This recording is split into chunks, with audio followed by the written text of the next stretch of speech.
Desiree is without a doubt one of the top 10 Danny Phantom villains, but she was also one of the most underused villains in the series.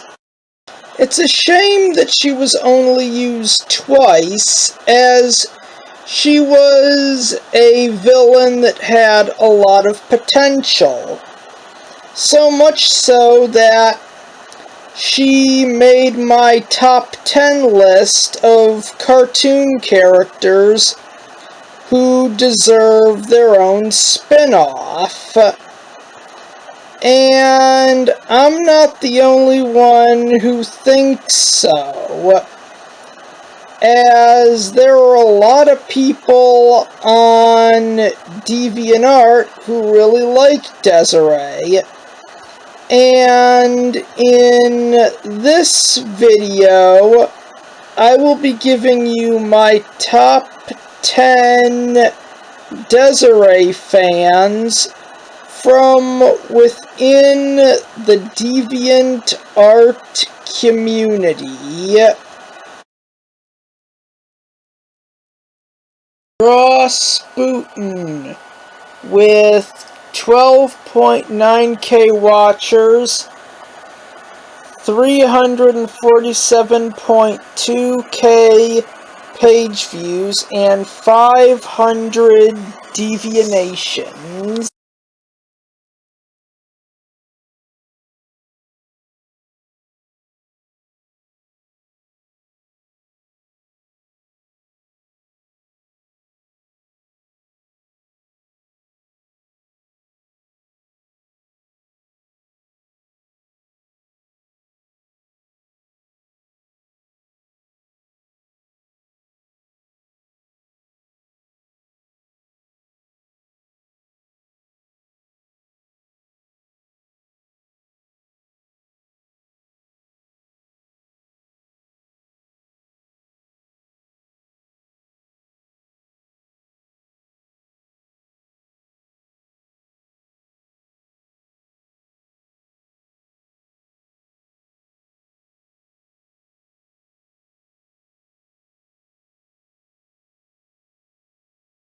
TF Syndicate. He has 345 watchers, 126.9k page views, and 3.8k deviations.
Scotty Lad. He has 271 watchers, 59.1k page views, and 304 deviations.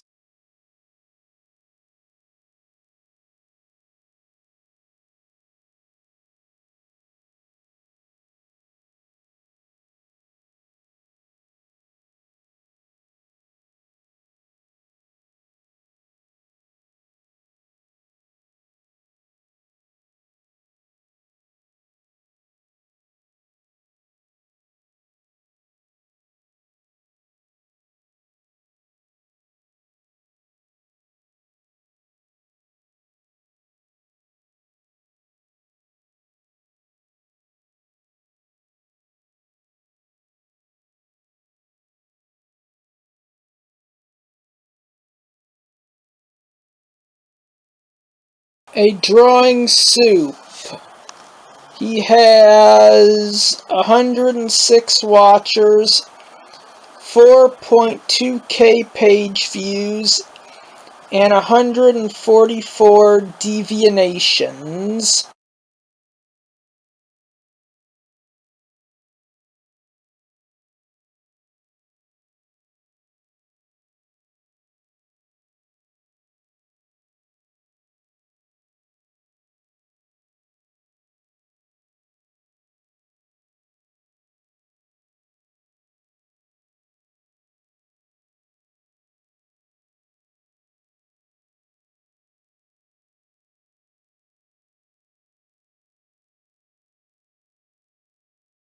XJ Kenny. He has 15.9k watchers, 3.5m page views, and 4.3k devianations.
Coming to us from Mexico is Des A Sketch with 6.9k watchers, 584.5k page views, and 798 devianations.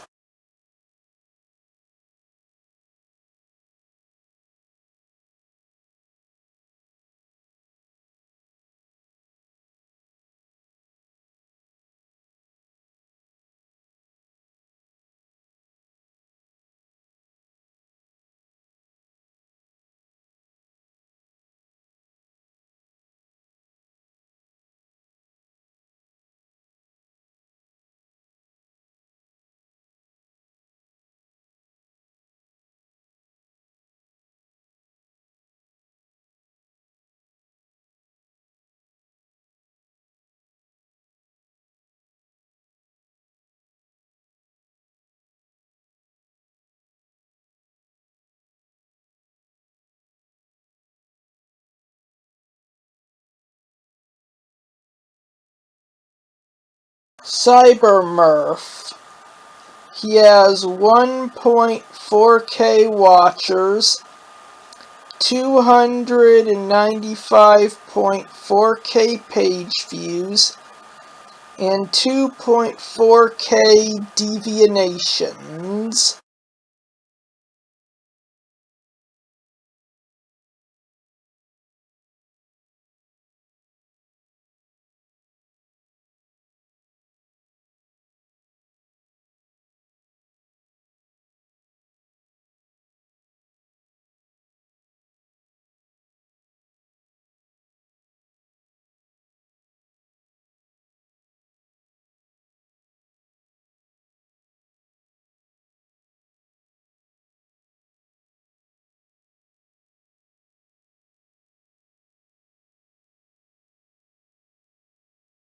My number 3 choice for this list is a tie between Cybermurph.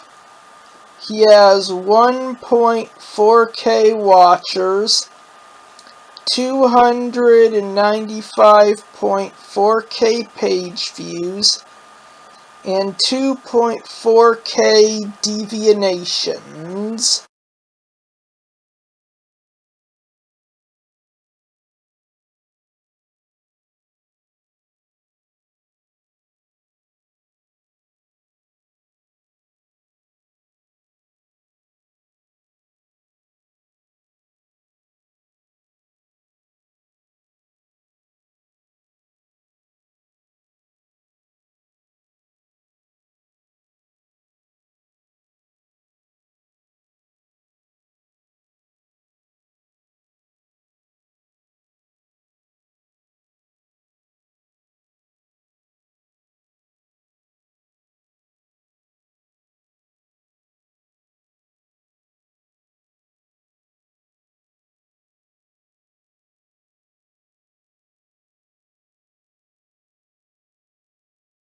And coming to us from Mexico is Scarlet Ghost X.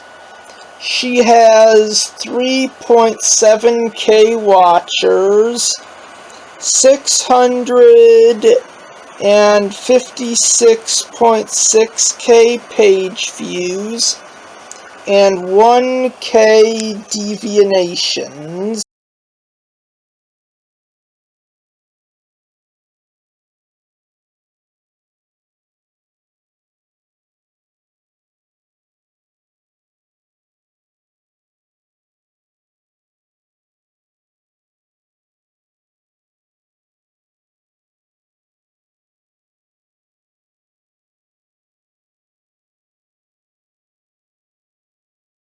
Deep Desires Chapter 1 The Trigger Another Normal Night for Danny Phantom fighting a ghost Jin in the night sky of Amity Park. Meanwhile down in the park his girlfriend Sam and his best friend Tucker were fighting a teenage rock ghost with fire hair. Always the fate of the city in your hands. Yes, another normal night. Danny Phantom, the hero on a world scale, flew wearing his new updated suit, dodging Desiree's attacks and avoiding saying the word desire by accident. He already knew well what that implied. Closely plasma lasers and impact sounds illuminated the sky over the main park where Ember and Desiree had built a stage. The public ran out of the battle zone, even so a couple of people stayed to record or take pictures of the moment. Not every night you can see the great hero of the earth saving his hometown. On stage, Sam and Ember had to sword duel with a guitar and a Fenton stick.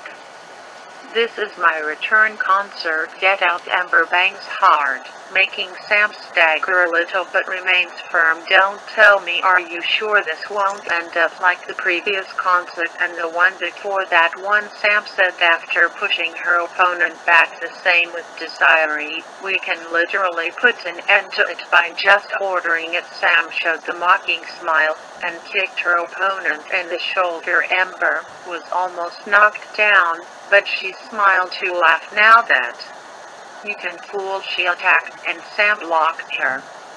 Then she brought his face closer to Sam. Soon the whole East Coast will be madly in love with us. We will be like goddesses to them on the sky over the forest.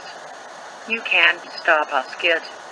I've been giving wishes for weeks to load a cannon with the lust and passion of hundreds of you selfish humans, Desiree said, as she tried to hit Danny. He blocked her without a problem and returned strong counterattacks. You say that we are selfish and greedy, and your way of demonstrating your superiority is being equal? It's called poetic justice. I call it hypocrisy. And with a shot of plasma knocked it down, it fell to collide with some trees. Then he touched the intercom in his ear. Hey Tuck, tell me how you going with that on the stage? It's complicated, Danny. This cannon is perfectly synchronized with the satellite. If I do not decode it carefully, it could explode half the city. The youngest mayor of Amity Park hacked with difficulty the pink cannon supercharged with ghostly energy. I think I have it. Yes, now I just diverted a little towards the empty space and crashed before Tucker could finish. Sam fell directly on her back on the computer, breaking it, ruining the connection and hacking work. Amber had kicked her with such force that she fell back down. The show is over. For you fans, time for the final solo. Amber prepared her guitar ready to launch an attack. Then Sam sat down and took out a mini Fentantir grenade from her jacket, one with a special gas that stuns the ghosts, which she threw and burst into Amber's face, distracting her for a few seconds. In that second, Tucker took out the Fenton thermos and he shot it at the ghost, trapping it well. That's one less problem, Sam sighed. But we have a more serious one, Tucker replied. His computer was damaged and they no longer had a way to stop the cannon. Better start improvising. Danny, can you copy me? Yes. I lost Desiree. How are you? We have no link to the cannon. Any ideas? I'm going half a kilometer from the stage. Danny floated above some trees, ending his communication with Tuck. He took momentum in the air and flew at high speed to where his friends were. Among the trees, Desiree was hiding, listening carefully to what her enemy was talking about. She was frustrated because the boy never used the word desire, which would give him the absolute advantage over him.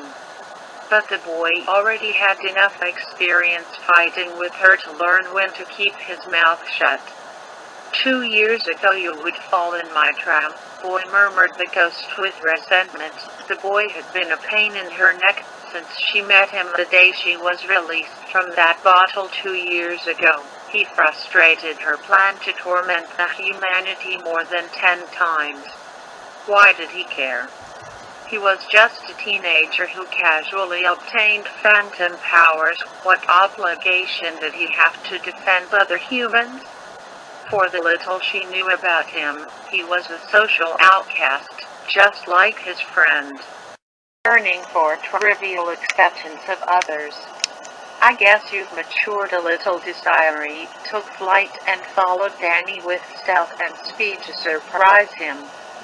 But she kept thinking, being rejected by those of your age, full of ambitions that any boy your age would have, you could rule your small society without any problems, but you are dedicated to protecting these selfish and hypocritical beings. I know better. I was like them once. Then the djinn began to remember her tragic past life, thousands of years ago, when she was a Harlem dancer making a living for her good looks, until that day came, when she danced to the delight of that sultan, and without wishing it, she stole her heart. The sultan bought it and brought it to her kingdom with the promise of granting any wish her heart desires. That was the first time in her life that Desiree saw someone offer to fulfill her wishes, without asking anything in return, or so she thought. When the sultan's wife found out, she expelled her without hesitation. The sultan did nothing. He could even have them both. It was legal at the time, but in the end she was only an object for him, something he could discard without problems. But surely you will betray them sooner or later, the woman said through her teeth, returning to reality. Back to the stage. Well guys, I'm here, Danny announced, floating right next to the Great Pink Canyon. The people who were still near there encouraged the hero to stop what was happening. There aren't many options, Dan. You're going to have to push the cannon and redirect it before it shoots. I understand, Tuck. Danny put his hands on the gun and pushed with all his might, but he needed more strength. Just when he least needed it, Danny was trapped by Desiree's gigantic green hand, which had suddenly appeared emerging from the stage floor. Without breaking it, along with her hand came out of nowhere cyan blue smoke. which surrounded Sam and Tucker and turned in circles to become the tail of Desiree, wrapping and immobilizing them. Desiree manifested itself in the form of a giant about 9 meters high. With the trio at his mercy, I saved a little of the energy from wishes for a case like this. Now you are mine, said, looking at her praise. Does this bring you memories, boy? He scoffed at the genius, looking at her hostage in his hand. Yet, our first fight. Such memories, said the annoyed boy, trying to move his arms inside his enemy's hand. Just like that occasion, he could not disappear or become intangible. Tuck. Do you reach the thermos? Sam said that, trying to get free. In vain. No. I dropped it. He was trying to reach the thermos with his feet. Well, Desiree, in the cast. Danny could not finish speaking. A green smoke that came directly from the skin of the giant hand wrapped around his face, covering his mouth. So he could not wish it all to end. She did the same with Sam and Tucker. Did you think you were the only one who got better at this? Don't underestimate me, child. Now everyone is going to love me, as it always should have been. This time I will get what I desire. I will fill this void inside me. Are you not interested in knowing what that is? The last thing she asked, she said dead, while lying on her side on the stage, holding Sam and Tuck in the air with her tail and bringing Danny to her face. Danny felt a little confused by the ghost's question. Someone with your life, having your power, would do what he wanted, would have the city at his feet. Why don't you use your power for your own mundane needs? Just accept your selfishness and leave us alone to others. Ghosts, let us punish these humans. Now you are famous. Everyone respects you. That's half the work. She put on an almost lascivious look, trying to get to Danny's nerve. Danny analyzed the situation.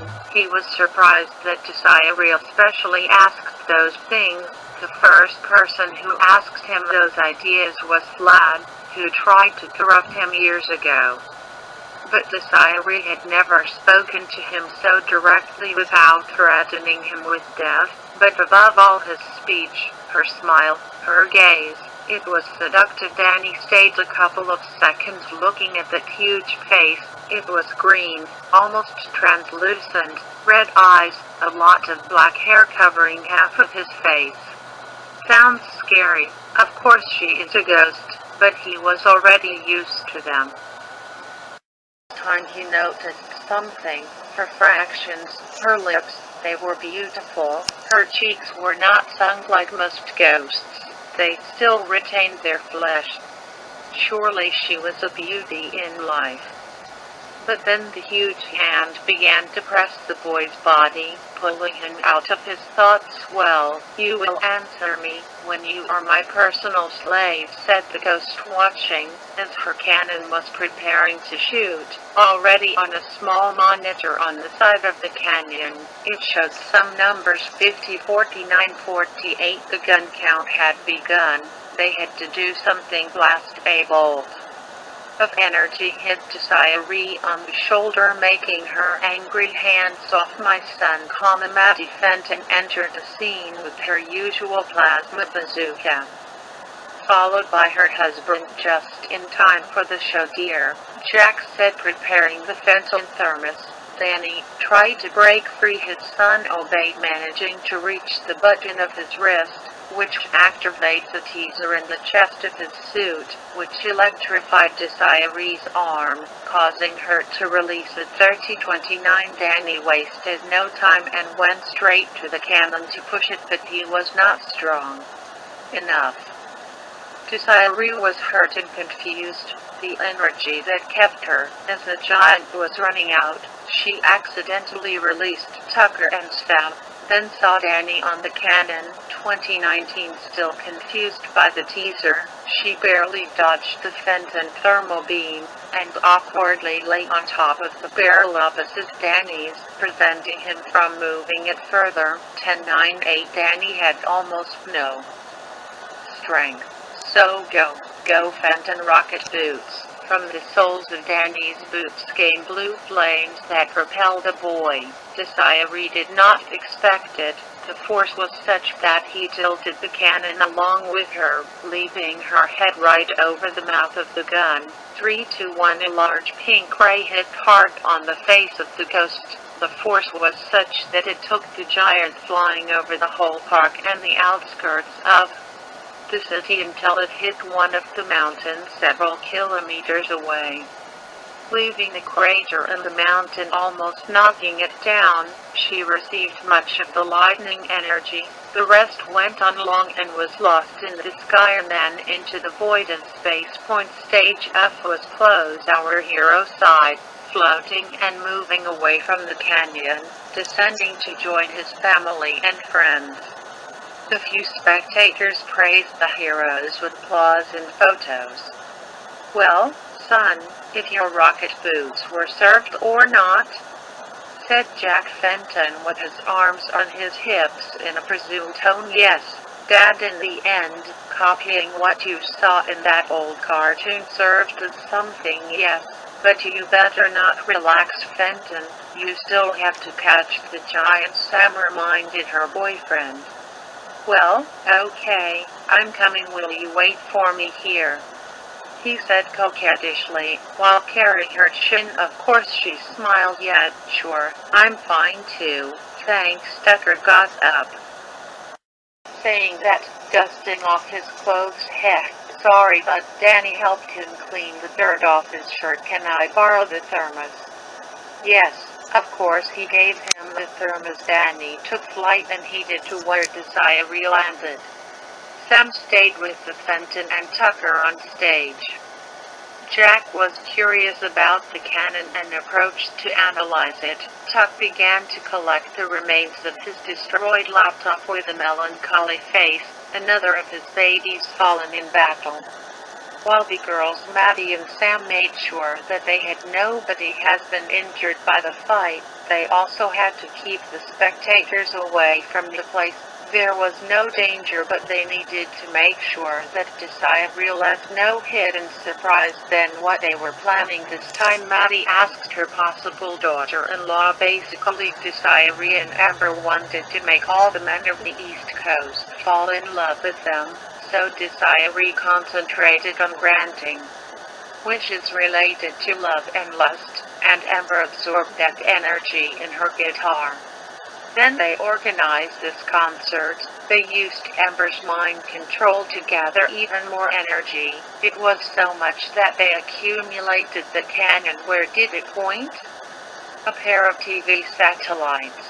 The laser would bounce between them, amplifying its power, return to the surface and hit an emitting antenna, spreading the spell across the country. Why didn't they just hypnotize everyone with Amber's music? They did that several times. They have to change strategy, don't you think? It reminds me, when me and Jack stopped those 3 witches.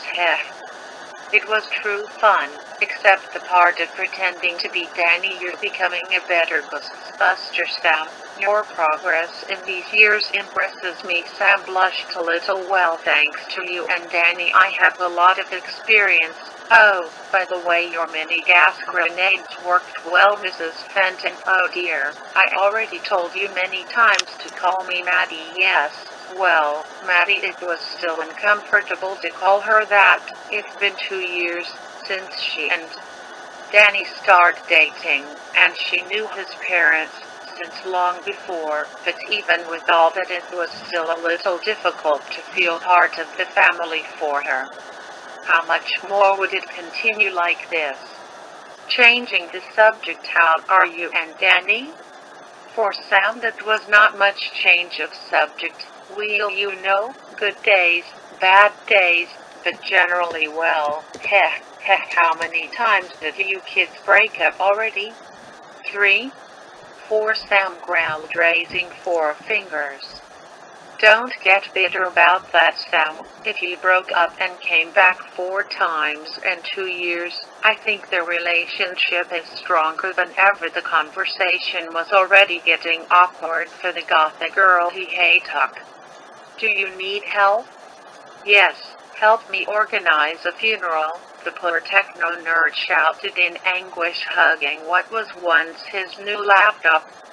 Jack Fenton comforted the young man by putting his hands on his shoulders. No man should bury his computer, he said. Sam just frowned. In the mountains Danny had just arrived. Attentive around him, he approached the crater where Desiree had landed. The dust had already dissipated when he saw her. There was the ghost Jen, unconscious, lying face up and back to normal size with her clothes slightly damaged. Danny took out the thermos and prepared to catch her when he noticed something. Her bra had torn apart considerably. A large part of her breasts were visible to the boy. The fabric barely covered her nipples. 16 years old, still full of hormones and without experience in second base, our hero felt his face turn red and could not help staring at her for a moment. Danny tried to look at another part of his body. It was when he noticed her hips. Did she always was so curvy? He could not tell if she had those gorgeous hips back when she was alive, since she directly had no legs. However, the position in which she was lying, as her long hair was scattered between her back and the stones, made her look a little erotic. Not counting the bumps and dust, the unconscious girl began to move. She was waking up. Danny was startled and began to think of something to say, so that his enemy did not give himself the wrong idea, because already, in case she hated him, it would be worse if he thought he was doing something strange while he slept. Desiree was coming back to herself, trying to remember what happened. What happened? How did I get here? What is this feeling?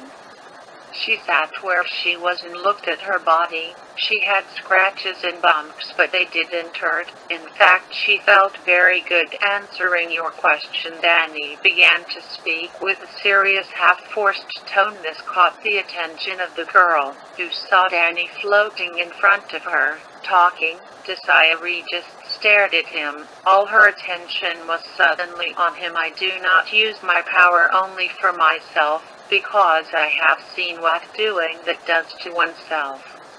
I have people who appreciate me since before these powers, and I do not intend to scare it away. Once I was tempting, but learning from my mistakes and the mistakes of others, I could move on and be better.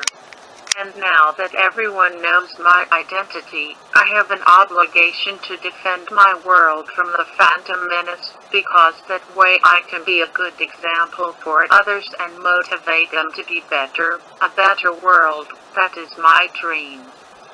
Someone has to do it. Desiree didn't say or say anything, just kept looking at the ghost boy with his eyes wide open and an expression of stupefaction. Danny took advantage of that and opened the thermos, pointing at the genie girl, who was sucked into it before he realized it, and personally said, the boy closing the lid of the thermos. I already became fond of this work, and our hero flew in the direction of where his family and friends were, with a triumphant look.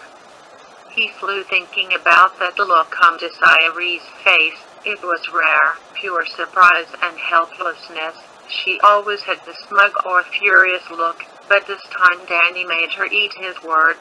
She was impressed by the great defeat at the hands of his enemy, or so he thought. Danny got to where the Fenton team was, and they realized that the media were coming. Danny and Sam were no longer interested in talking to journalists, so he carried her in his arms and flew away.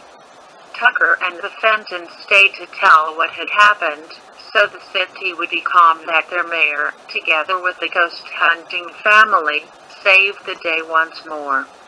In the city's sky sometimes I miss your secret identity, you know? Sam mentioned yes, me too from the white-haired boy, although, escape from journalists together on such a beautiful night, it's worth it without a doubt. Hey, are you alright? Didn't they hurt you? Nat, I am fine. I just got a kick in the abdomen, nothing more. It doesn't hurt anymore. Well, you have become stronger these months, right? Yes, martial arts classes with your mom and checks paid off. You're amazing, Sam. You're always full of surprises. Heh, you know me, Fenton. I'm glad I do. With that said, Danny stopped in the air and they both kissed, in the moonlight, almost above the clouds. The perfect moment they stared into each other's eyes. A few seconds later they were slowly descending into the city, right outside Sam's house. She got off her boyfriend's arms, and they hugged each other for another kiss that lasted longer than the last.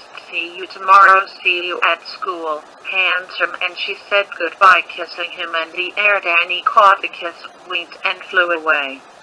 The girl happily entered her house, and prepared to sleep. Danny reached Fenton Labs and descended to the basement where the new portal to the Ghost Zone was, which had been rebuilt, since Danny destroyed it at the time, when he tried to be 100% human again. He inserted the Fenton thermos into a special tubes, connected to the portal, which sent both ghosts directly back to their origin another day. Another coin. Well, it's not that I get paid for this, the boy commented. And yawning, he returned to his human form. His new suit disappeared and showed his new casual-looked blue jeans and a black shirt with the Danny Phantom logo in white, a small reference to his original suit, and above the shirt, a fabric white color jacket with collar and sleeve edges in a reddish-brown color. The young black-haired boy went upstairs and prepared to sleep. While doing so, he chatted with his friend Tucker on his cell phone, who told him that everything had gone well with the media and that his parents were already on their way home. With this, Danny relaxed even more, went to his room and get into bed. Ceiling of his room, he was exited to return to school tomorrow, but he was also exhausted by the fight just before. Why did they have to attack just the last night before returning to class? It probably cost him to wake up tomorrow. Trying to comfort the dream, Danny thought of all the enemies he had defeated so far. Sculler, Johnny 13, Spectra, Kitty, Freak Show, even the Ghost King, even his worst enemy Vlad, rather Plasmius, was missing somewhere in space, with no sign of ever coming back.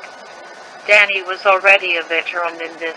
Even today he did not feel like a big deal. He was almost always about to lose, but he was never alone in this. His family and friends were always for him. That's why he always won. Even the city, he gave him his general support.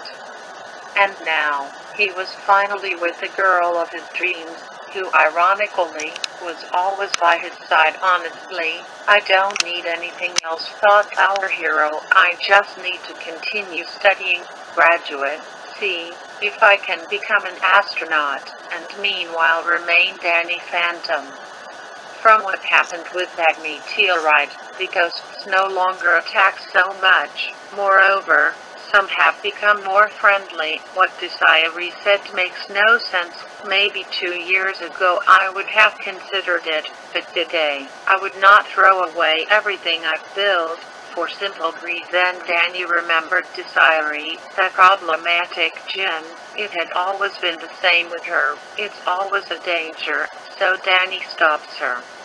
When that happens, the hatred between them grows, yet Something different happened tonight. She talked to him a little more personally. She seemed to be tempting him to be a villain in some way. Surely she wanted to prove something, that all men are equal inside. She really hates men. What a pity, Danny thought again. As beautiful she is, she could have anyone in the Phantom Zone. Then he realized what he thought desiree beautiful. No, I mean it is not that I think that it is not beautiful or anything, but then in his mind showed the image of unconscious desiree, with the chest almost exposed. I only say that she has a good look to be a ghost. That's all after all. Ghosts always look scary, skeletal or even rotten. Apart from her green skin and dark circles, desiree wasn't that scary. Maybe her loud voice when she screams, but usually she speaks in a soft, calm, almost seductive voice. The image did not leave his head. She has a good body, I guess, or he had it when she was alive. I think he blushed and felt warm at the thought of her in that position, but also then he remembered when she put her face close of him, her red eyes, apart from the color, were quite pretty. Her fleshy lips, that confident and relaxed smile. Her face is also very beautiful, and her calm voice. It is engraved in my mind. Someone with your life, having your power, would do what he wanted. Are you not interested in knowing what that is? His words, those images of her. He never felt this before. Why now? Well, it's not like it's going to change anything. She's his enemy, and that's it. She hates him, and he shouldn't mind. And why? She is a ghost, and he is a human half. They are enemies, and she has selfish ambitions, and he will not allow her to harm someone. Besides, he already has staff, and he's very happy to have her. He thinks he even loves her. Well, I'm still a teenager. I guess I stimulate myself for those things. Normally it will go away eventually. With that last thought, he concentrated on sleeping, and in a few minutes he fell asleep. Just to have a sexy dream. In the ghost zone, Eric, I can't believe it. This time we were very careful. We should have taken them by surprise, but they realized how it happened? Amber shouted furiously, echoing in the void. Desiree said nothing. Hey, Desiree just covered her chest with her arms, was absorbed in her thoughts. Are you listening, parody of Aladdin? If you had not drawn so much attention to those ridiculous desires, they would not have suspected anything. Then Amber put her hand on his shoulder. Don't touch me. A huge green claw almost cuts Amber in half. Desiree changed the shape of her arm, and a movement moved away from her axilla, flying at high speed from there.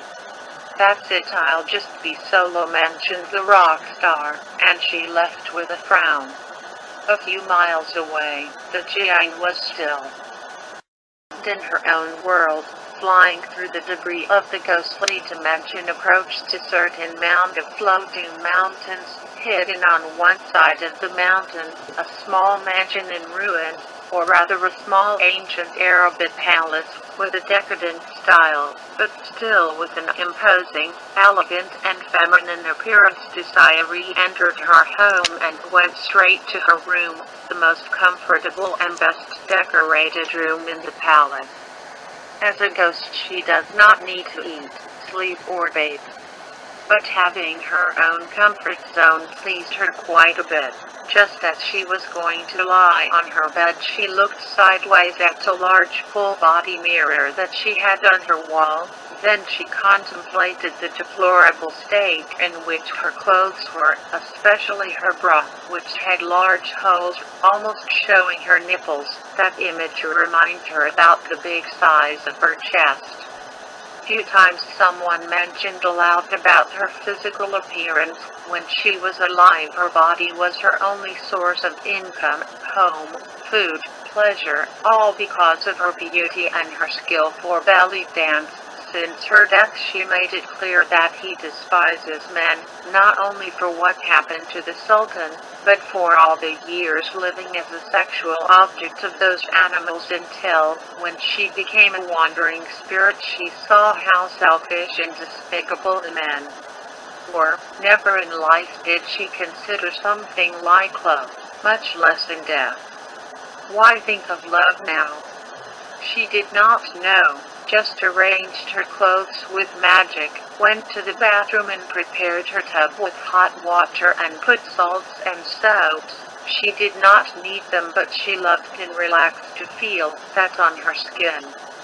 She undressed, get into the tub and remove the frustration and pain of defeat in the hot water, closed her eyes and thought about what happened. As soon as she closed them, he only saw the ghost boy looking at her from above, talking about his ideology. He looked different from all the other times she faced him.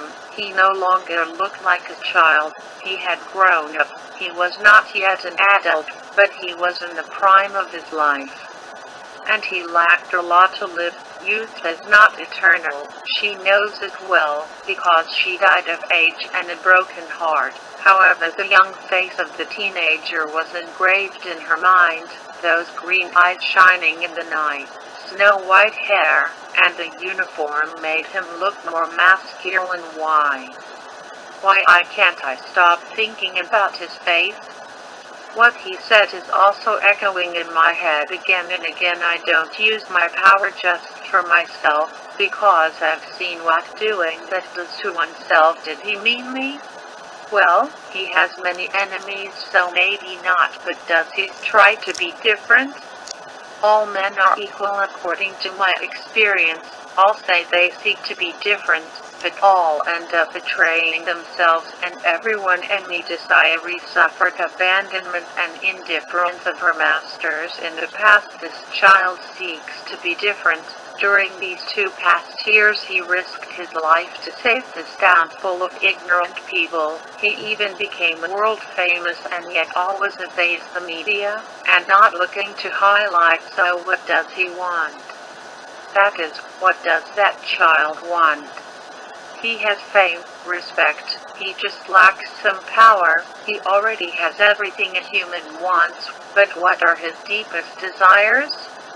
Then she dipped her head into the water, giving her a very pleasant sensation. Then she got out of the tub, dried herself with magic, and made a pair of beautiful cyan nightgown, got into her bed full of silk fabrics, and prepared to take a nap just for pleasure and forget a bit of what happened tonight. That face, I want to see it again. Boy, I mean Danny, I'll discover your desires, and you won't see me coming. With that said, she fell asleep. Desires Chapter 2: A New Phase. Along with the sunrise, a new year begins at Amity Park High School, as young people get out of bed and prepare to start a new challenge this year. That includes our hero, who was leaving his house, ready to pick up his girlfriend and enjoy a new day in his life. He took his keys and unlocked his car and got in. Danny's car was quite modern style, a black sports model with green fire decals, greenish windows giving the vehicle an even more modern style. It was a car that attracted attention, but was the idea in general for her part. Sam was waiting quietly at the entrance of her house. Her boyfriend arrived in that striking black car, and with a warm smile, she entered. After kissing Danny, they headed to school. Sam said, "Why do you insist on using this? Flying is more peaceful, yes, but the company wants to promote it. Also, I can't walk as a civilian because the fans fall on me." "Oh yes, well at least you made it electric." "Yeah, Mom and Dad had a lot of fun renewing it in the city. People lived their lives in peace, having their hero among them." As he was driving his car through the streets, many people observed the beautiful vehicle but did not know who was there, thanks to the reflective windows. Both kids chatted as they drove to school. With 1 block left to go, Danny stopped and parked in an inconspicuous spot. The two got off and headed for school. Hey Dan, what's up? Thanks for your work, boy Danny, you are the best. Those were comments that our hero received daily. He never gets tired of that, but he was no longer excited, as he was a time ago. His girlfriend was holding his arm, another school year about to start. All the students gathered at the beginning of the course ceremony, which was brief. Then they all went to their classrooms, where Danny and Sam took seats next to each other. Everything was normal until the classroom door opened, and what came in was more than unexpected. A robot, or something like it, was basically an LED display with a long neck, military-style wheels, and slim robotic arms at the sides with tweezers instead of hands.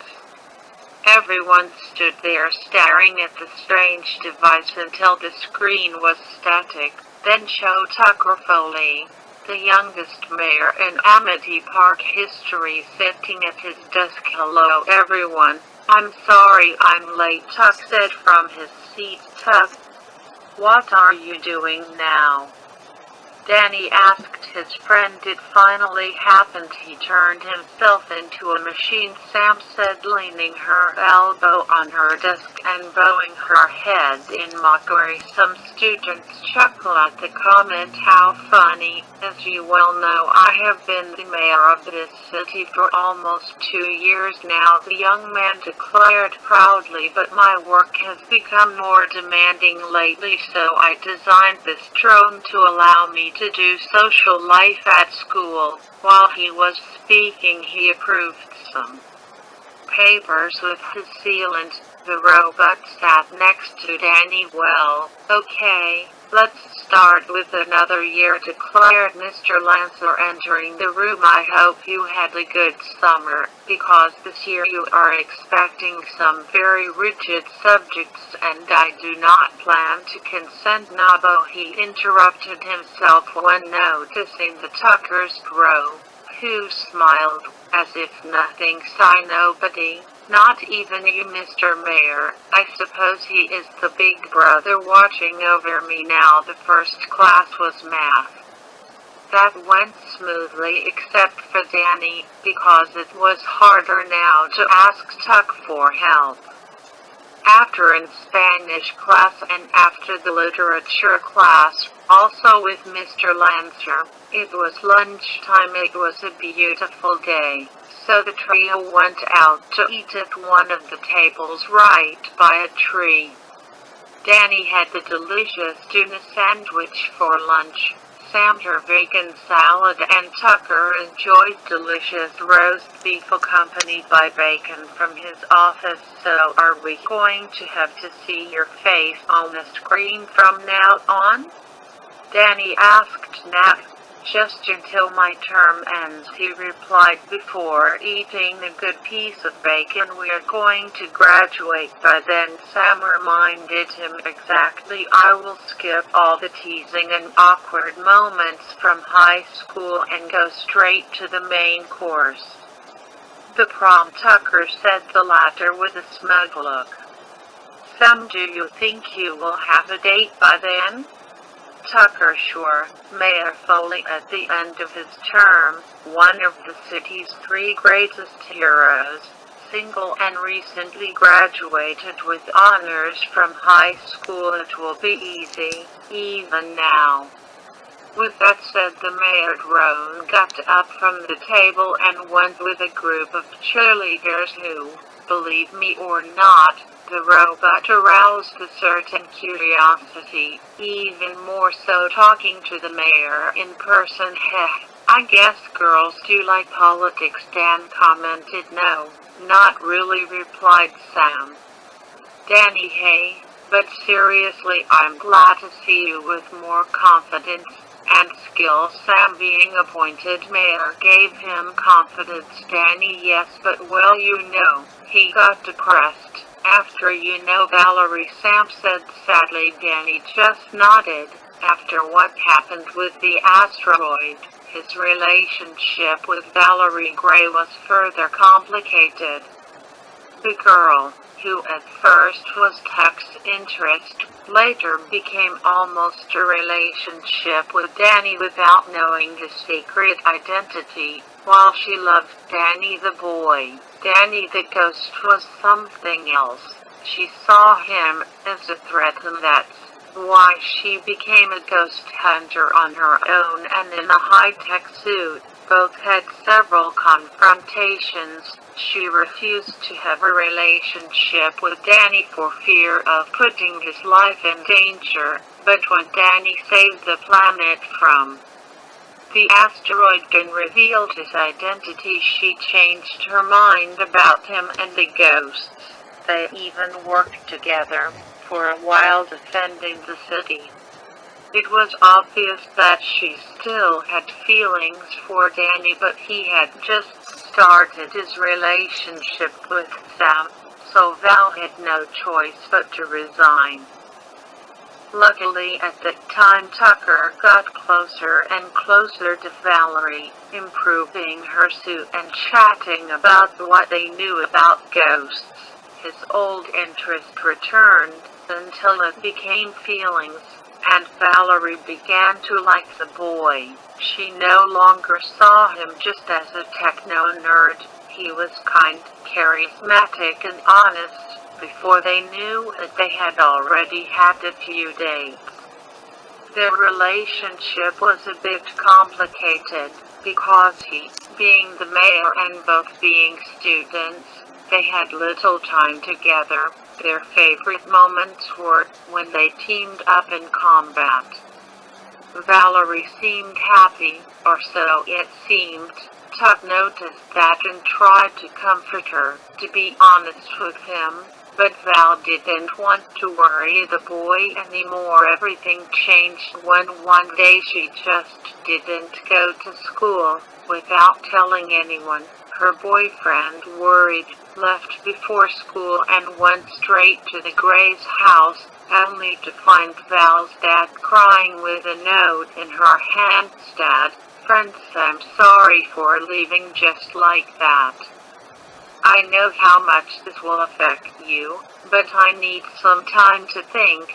More than that, I think I don't know who I'm right now. I promise I will come back when I am ready. I love you all very much, Tucker. Sorry for doing this to you, but you deserve someone better than me, who would rather attack others than listen to the truth. You are a great boy. You deserve someone to trust, and I want you to know that being with you was the best thing happened to me in life. Good luck. With love, Valerie Gray. Tucker's happiness plummeted from that moment. He made up for it by working hard at his mayoral career, but the pain was not easy to ignore. His friends did not abandon him. They supported him and bearing the pain. Even Sam had cared for the girl, and she thought leaving like that wasn't her thing. They even used Fenton technology to find her, but she was too good at hiding her tracks. In the end, Tuck decided not to obsess over her anymore and move on, but Danny knew it. Deep down, his friend blamed himself, but the boy's determination gradually surpassed his broken heart. Inspired by Danny's courage in battles, Tuck stood up and moved on. Though in pain, it had been 6 months since anyone knew anything about Valerie. It was as if the earth had swallowed her. Everyone missed her, but there was nothing more to do but wait. Danny sighed, thinking of his friends. Both Val and Tuck were hurt, and he didn't know how to help. Suddenly he felt his girlfriend's warm hand on his. She looked him straight in the eyes with a warm smile. Those purple eyes are everything what he needed to have hope in his heart. He squeezed her hand gently when he was going to kiss her. He felt another hand on his shoulder that surprised him. "Hi, Danny, are you feeling okay?" "Oh, hello, Paulina." Yes, the Latin girl, most popular in school, as beautiful as usual, wearing a sky blue blouse and white denim pants with black boots, and she had straightened her hair. She sat on the table without asking permission right next to Danny. On the other side, Sam looked upset. Danny just frowned and rolled his eyes up, not looking her in the eye, focused on finishing his sandwich. "Do you need something?" asked the goth with an indifferent tone to the brunette. "Why so upset, Manson?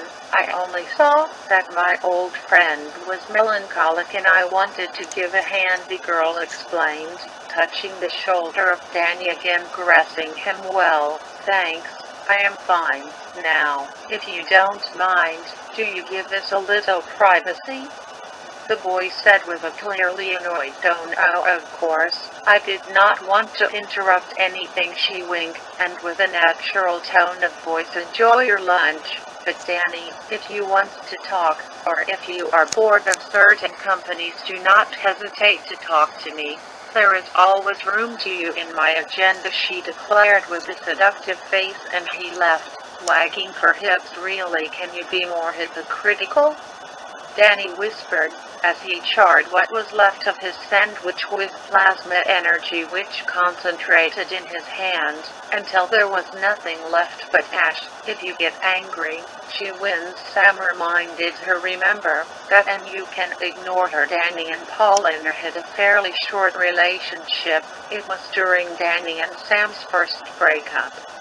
Paulina took advantage of the situation and approached the boy. She had also been in love with Danny Phantom for a long time. Their relationship was almost the same as the time Kitty possessed Paulina's body.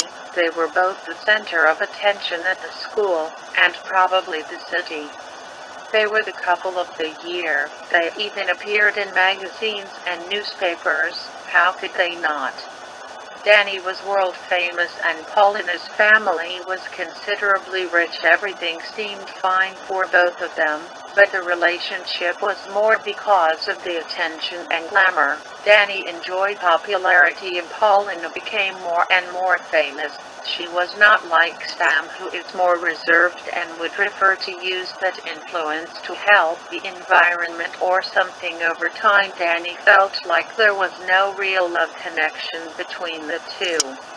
It was something more physical. Paulina was more interested in the ghost boy than the boy himself, and they had nothing in common.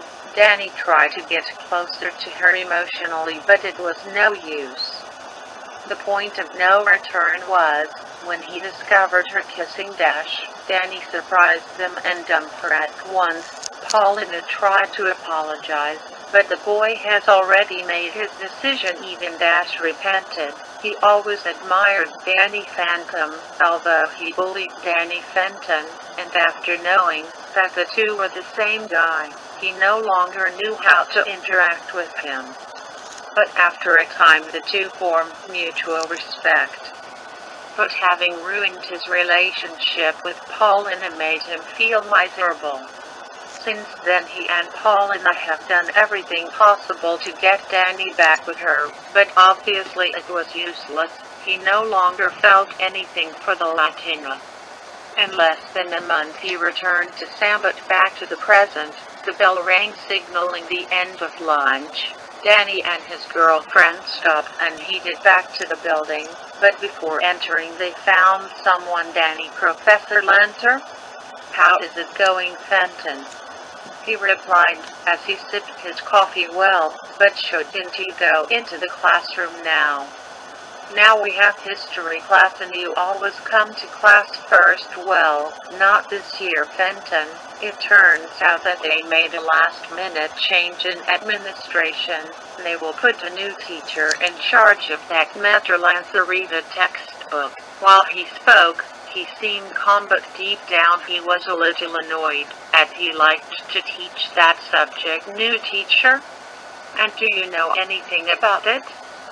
Sam asked curiously. Nothing, except that she is young, foreign, and has just moved to the city. Danny looked at Sam, who shrugged, and they headed to their classroom. In the classroom, everyone was ready to start the afternoon classes, the trio sitting in before, some students standing or gathered in one place talking. Until Principal Aishirman arrived at the door announcing, "Good afternoon, please take a seat everyone, in a moment you're new. A teacher will arrive.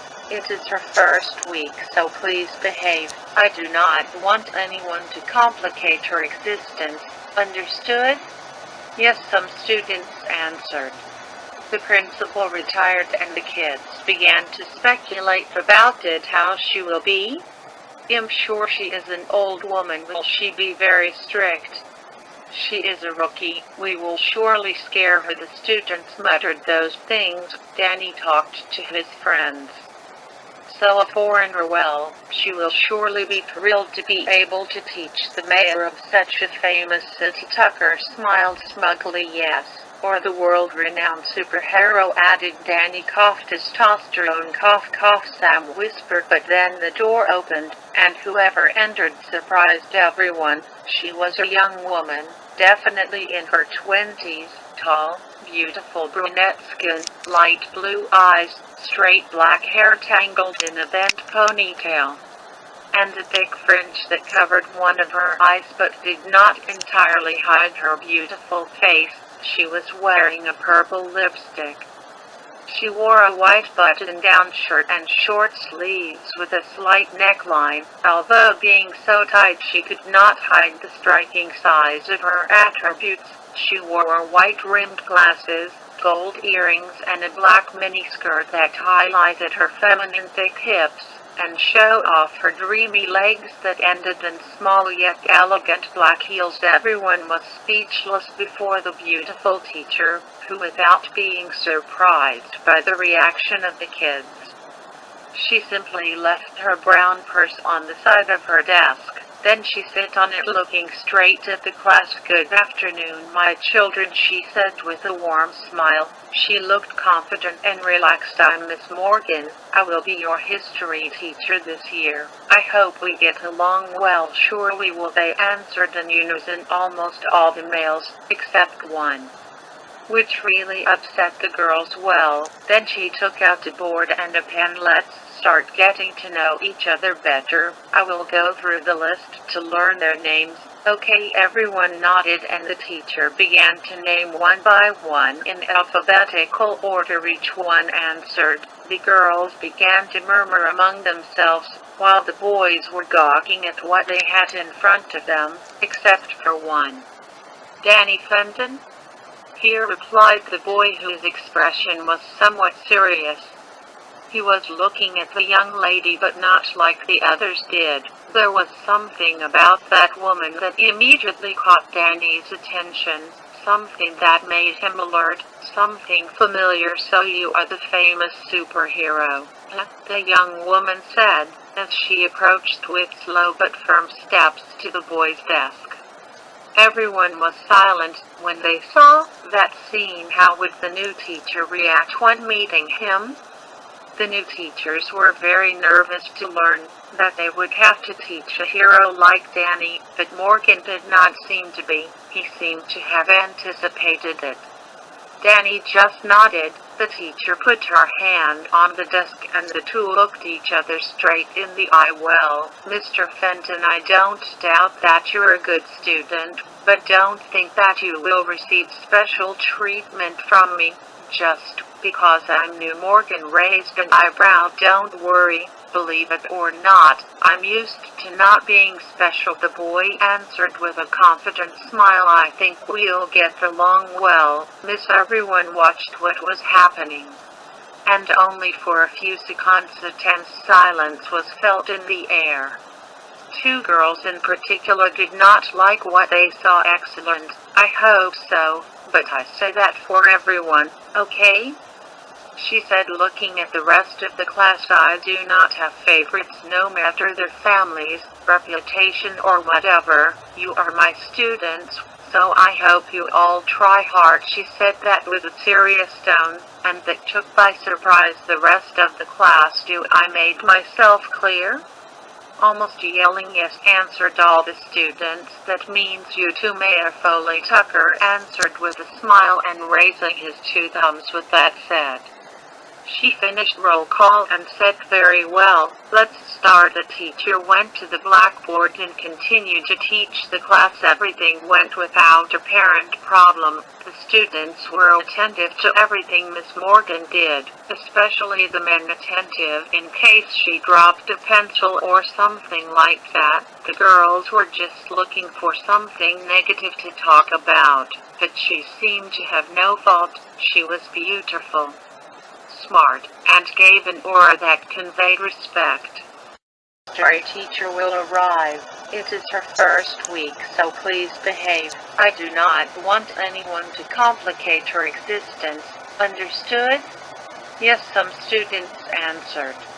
The principal retired and the kids began to speculate about it. How she will be? I'm sure she is an old woman. Will she be very strict? She is a rookie. We will surely scare her. The students muttered those things. Danny talked to his friends.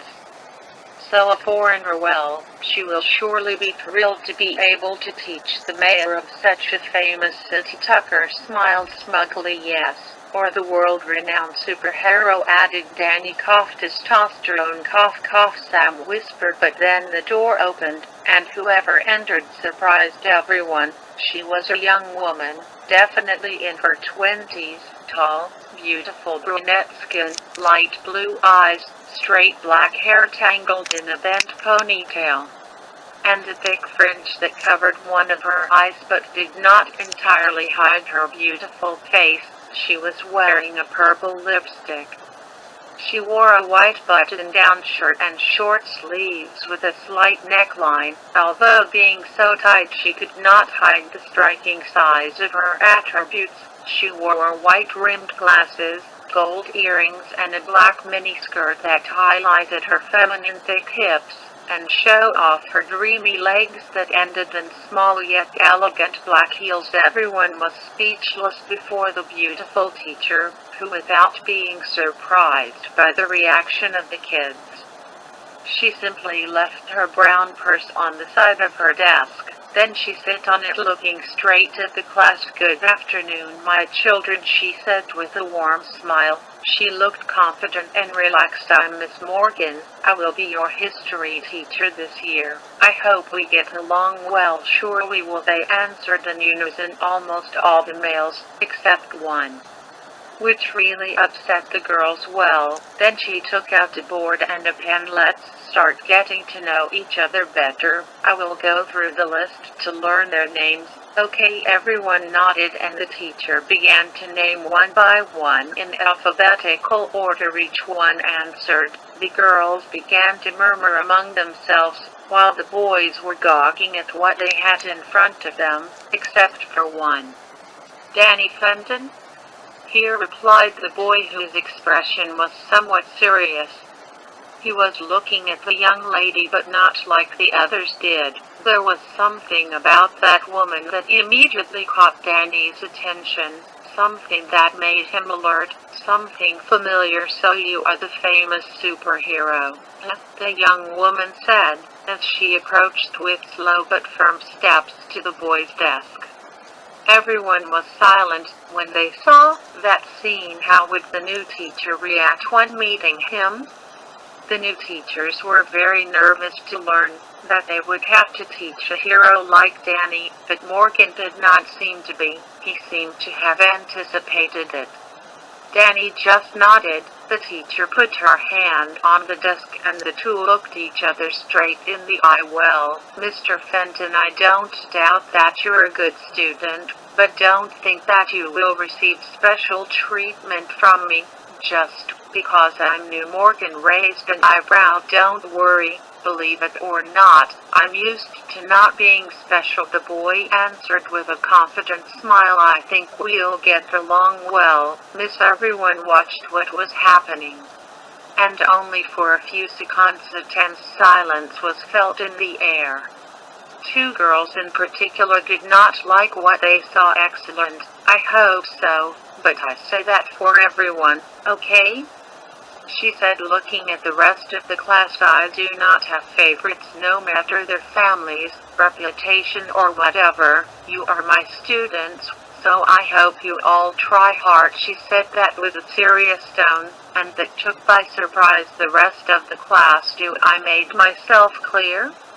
Almost yelling. Yes, answered all the students. That means you too, Mayor Foley. Tucker answered with a smile and raising his two thumbs. With that said, she finished roll call and said, very well, let's start. The teacher went to the blackboard and continued to teach the class. Everything went without apparent problem. The students were attentive to everything Miss Morgan did, especially the men, attentive in case she dropped a pencil or something like that. The girls were just looking for something negative to talk about, but she seemed to have no fault. She was beautiful, smart, and gave an aura that conveyed respect.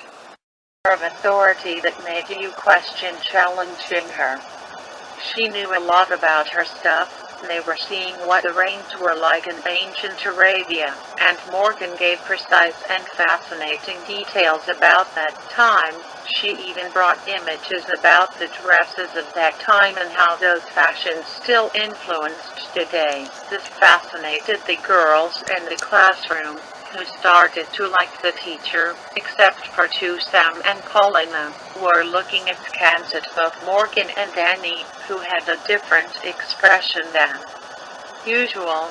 Seeing this new teacher caused him something different, something that itched behind his head. He did not know what it was, but his phantom sense was not activated. Not even the tracking devices that he and Sam brought reacted to her. But there was no reason to let your guard down. There could always be enemies like Freak Shout or the Men in White, humans who are not on good terms with Danny. So our hero was looking at the miss intently, attentive to some clue. Unfortunately for him, from the point of view of his girlfriend, he did not look that way.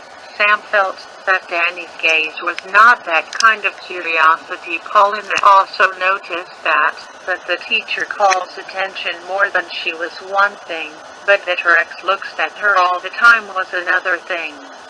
Classes ended and everyone left school. Danny and his friends went out together. Tuck and Danny talked about the task they had been left with. Sam did not speak to either, but she did not separate from his boyfriend. Well guys, I have to retire. In an hour I have to open a dog orphanage. Call me when you go out on patrol, okay? Danny raised his thumb and Tucker's drone retracted his arms and neck. The screen showed the logo of the town hall with a black background. It turned upwards. Then small propellers came out that allowed the drone to take flight, going straight towards the town hall. Well, Sam, I take you home? Danny asked his girlfriend, but no thanks. Sam just curtly retreated in the opposite direction of the boy. Danny noticed that sides turned into a ghost, and seconds later he appeared coming out of the ground using his intangibility right in front of Sam. We already talked about this, Sam.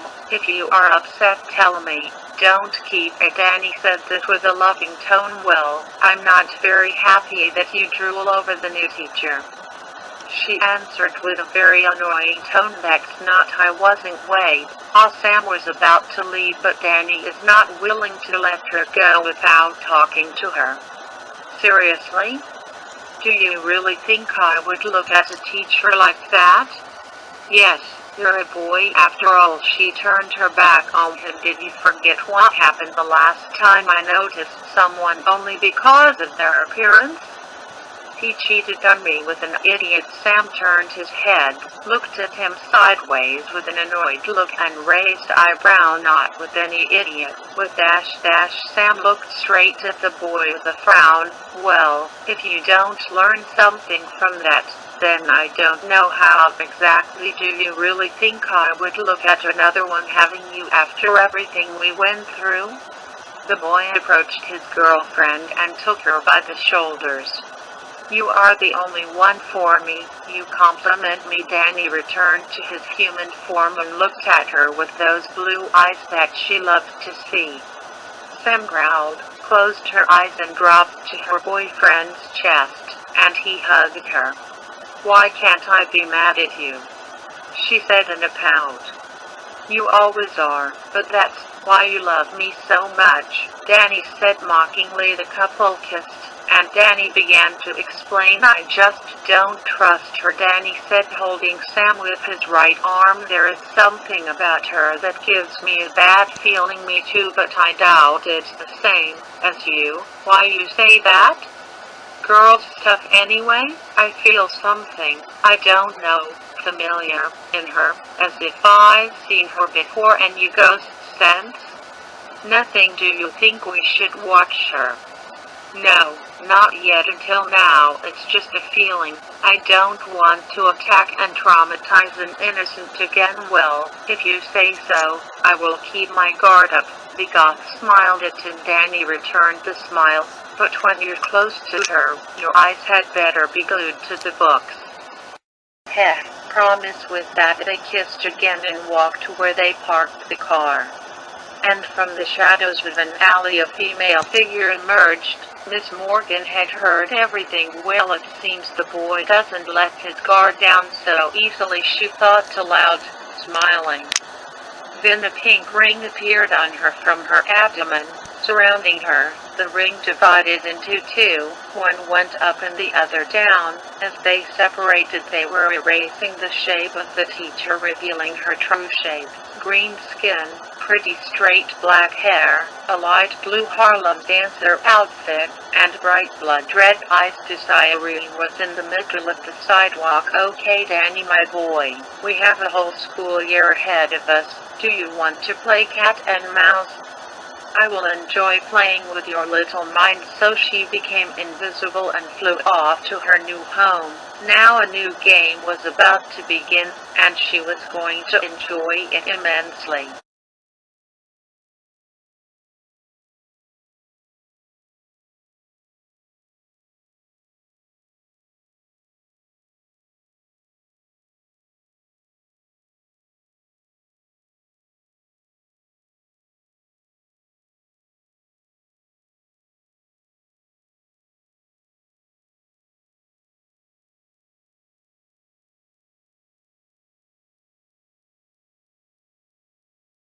Coming to us from Canada is Echo Heart X.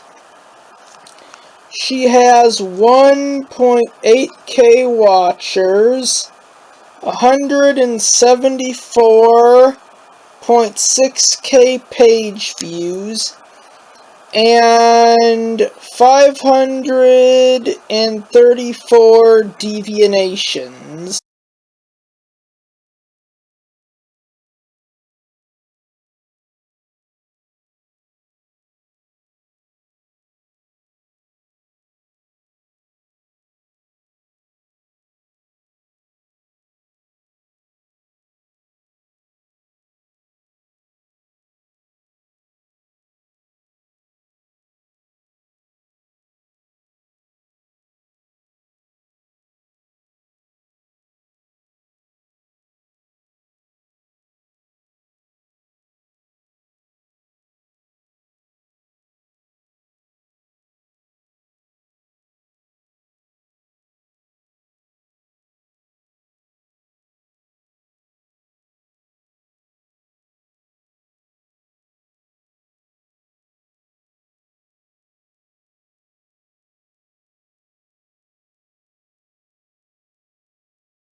Majin Lord.